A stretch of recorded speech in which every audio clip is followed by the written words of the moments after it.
With the recent mass shootings in the United States and 14 separate shootings that took place in Toronto over the August long weekend, there's been increasing calls for stricter gun control. But what's the answer? Joining me now to talk about it from Winnipeg, Manitoba is Conservative Senator Don Plett. Don, welcome to BCN. Thanks, Hal. Be happy to be here. I think most Canadians would agree that we have a bit of a gun violence problem here. But how do we fix it? I mean, Toronto Mayor John Tory is asking the federal government for a handgun ban, and Prime Minister Justin Trudeau has said he will consider additional gun control measures. But what do you think of a handgun ban? Well, hell, handgun bans just simply don't work because, first and foremost, criminals simply ignore all laws, including handgun bans. So they will be the ones running around with handguns. Plus, we already have a handgun ban to a large extent. All illegal guns are right now banned. And handguns used for illegal purposes are banned. The emphasis, hell, should be on enforcing existing laws, not creating new ones. Now, it's interesting that the Canadian Association of Chiefs of Police say they will not be supporting a call for a ban on handguns, pointing out that so many guns simply just come in from the United States. Well, you're absolutely right. And in this case, the Canadian Association of Police Chiefs got it absolutely right. In the majority of cases involving gun violence, handguns being used are already illegal. And it makes no sense to ban something that is already prohibited. I agree with the police chief president, Adam Palmer, when he said, in every single case, there are already offenses for that. They're already breaking the law, and the criminal law in Canada addresses all of those circumstances. Now, Bill C-71, the gun legislation recently passed by the federal government, and it makes the background checks go back over an applicant's entire lifetime. Some see this as a good thing, but you disagree. Why is that? Well, absolutely. The intention behind a lifetime background check is a laudable one. Our bigger problem, however, is that the existing background check requirements are not being properly carried out. For example, Alexander Bazinet fell through the cracks because he lied on his firearms license application. So when you lie, you just simply get approved. Extending background checks to a lifetime is problematic due also to the lack of resources. As of December 31st, 2017, there were 109,531 license holders in Canada. In 2017, the RCMP issued 401,884 individual licenses, including almost 300,000 renewals. We're going to ask them to do lifetime background checks on all these people. They don't have the resources to do it. They're not even going to try to do it. You know, a big concern is that the bill seems to put a lot of red tape onto target shooters, hunters, and farmers. A lot of the farmers here in southern Alberta are not happy about it. Now, for example, the bill will require handgun owners to first get an additional permit before taking their firearm to a gunsmith shop for repair. How exactly does that make anyone safer? Bill C-71 doesn't make anyone safer. Bill C-71 misleads Canadians by pretending that it is addressing gun violence. Taking guns to a gunsmith shop. You take a gun from home to a gun range. You have ammunition jammed in the chamber. You have a loaded cartridge jammed in a chamber on a gun.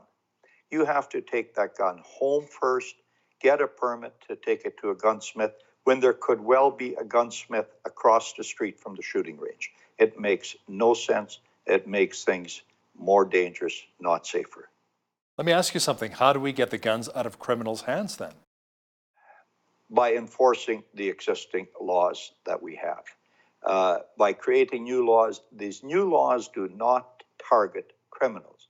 The new laws target duck hunters, sports shooters, target shooters.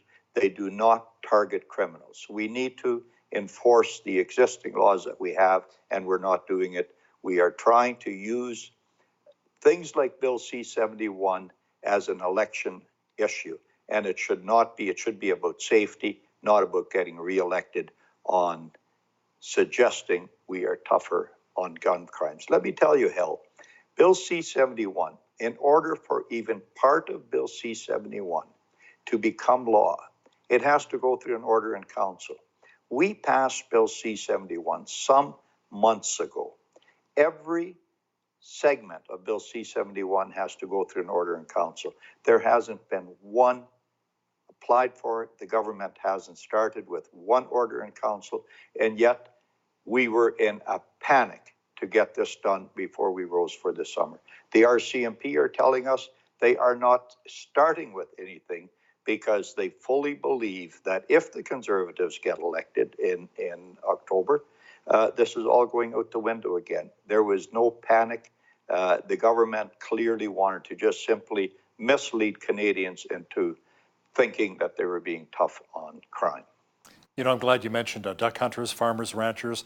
Many rural Canadians we've spoken with have some bad memories of the Liberals' long gun registry. Does C-71 in some way create a backdoor long gun registry? Yes, Hell. This absolutely creates a gun registry by the back door.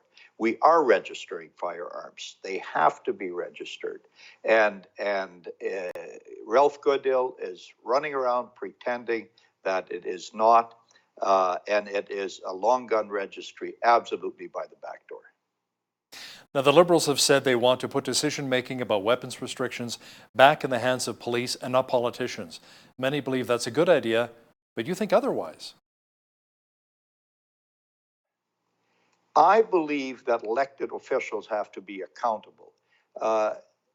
There is no question we should avail ourselves of the resources of the RCMP. But to allow the RCMP, who are not accountable, to create laws and to create, if you will, classifications of firearms is absolutely the wrong way to go about it. It has to be elected officials that do this. It has to be people that are accountable to the electorate that make these decisions. Now, the media often highlights assault rifles as needing to be banned. How are we classifying those assault weapons, Don? What is the difference between, let's say, an assault rifle and a hunting rifle? Assault rifles are already banned in Canada. Again, as illegal handguns are banned in Canada, assault rifles are banned. Firearms that are fully automatic or that have a magazine of a capacity of more than 5 rounds are banned in Canada right now. The only people that have it, again, are the gangs and the criminals. The sport shooters don't have them. The hunters don't have them. Gang members have them. Banning them, creating another law, isn't going to make any difference. I'm told that the bill will ban a number of guns that are currently legal. So how would that actually work? How will owners be informed that it's illegal, and how will it be enforced? They'll have to read the newspaper to find out that it's illegal. It's again, absolutely ridiculous.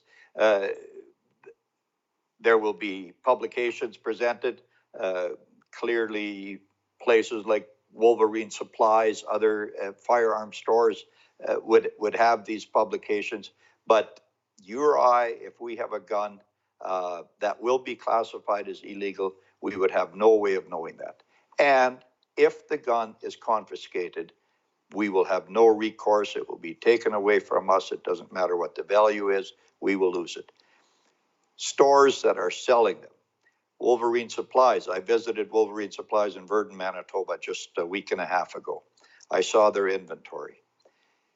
They would lose, and they would be out hundreds of thousands of dollars with no recourse of collecting it back. When my father passed away, I inherited his gun collection, and one of them was an old Colt.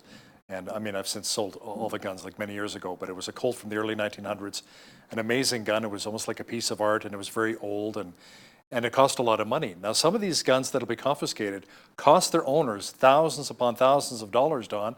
Will the government reimburse them, or will owners perhaps launch a lawsuit? Launching a lawsuit against the government is a fairly futile exercise. but that would be the only way that they would be able to get their money back. And hell, you are not the only one. There are thousands of people. We had witnesses come to our committee telling us about the firearms that they had, and that they would lose and that they would not get compensated for. And it is mind-boggling that we have no concern over, again, it's not the criminals, it's legal people, people like yourself who have your father's or your grandfather's collector's item, and you would lose that with no recourse. Wow. Now, at the end of the day, Don, big picture here, do you think Bill C-71 will have any effect on criminals, possibly reducing some of the violent crime or the mass shootings? Now, I'm thinking of maybe somebody who was a responsible gun owner, maybe that's some mental health issues, and they go ballistic, pardon the pun. You know, maybe, will that help cut back on some of the violence? It will have no impact on illegal gun activities. Gang members are telling us, and we heard this in New Zealand, who did a handgun or a gun ban after the Christchurch shooting. Horrible, horrible incident. The leader of the top gang there, when guns were banned by the Prime Minister the next week, said, "I'm sorry, Prime Minister, we're not handing in our guns." Well, this would be the same thing everywhere else. The criminals are not going to hand in their guns. It doesn't matter what John Tory wants to do. Hell, you don't ban vehicles from the road when you have some lunatic mowing down people on the streets of Toronto with his van. There is no talk about that. You put people like that in prison, and you keep them in prison, which is what the Conservative Party has always stressed. Let's be tough on the criminal. Let's make sure that they don't have early releases, but let's not target hunters and sport shooters. What's interesting is I have a very good friend of mine that works at an ABC affiliate in Chicago, and he was telling me that even though they have some of the strictest gun regulations in Chicago, they have some of the worst gun crime in the entire United States. So do you think maybe somebody like John Tory would look at Chicago saying, well, it doesn't really impact them very much, it doesn't help them? Well, you're absolutely right. Chicago, I think, has, as you said, the strictest gun laws in the entire country and the worst rate of criminal activity with guns. And you would think John Tory would look at that. I'm not sure why he isn't, because what John Tory is wanting to do will not help. So what kind of changes would you like to see made here in Canada in effectively reducing violent gun crime? Andrew Scheer has put forward a plan for a safer Canada, which will include ending automatic bail for gang members, revoking parole for gang members, create new sentences for violent gang crime, ensure that possessing a smuggled firearm means prison time, and create a CBSA firearms smuggling task force. These are concrete measures to help us with gun crimes. And the gun crimes we have are horrific, but they are not being committed by sport shooters and duck hunters. Conservative Senator Don Plett, thanks so much for joining me today from Winnipeg. Thank you very much. On behalf of all of us here at BCN, I'm Hal Roberts. God bless and have a great night.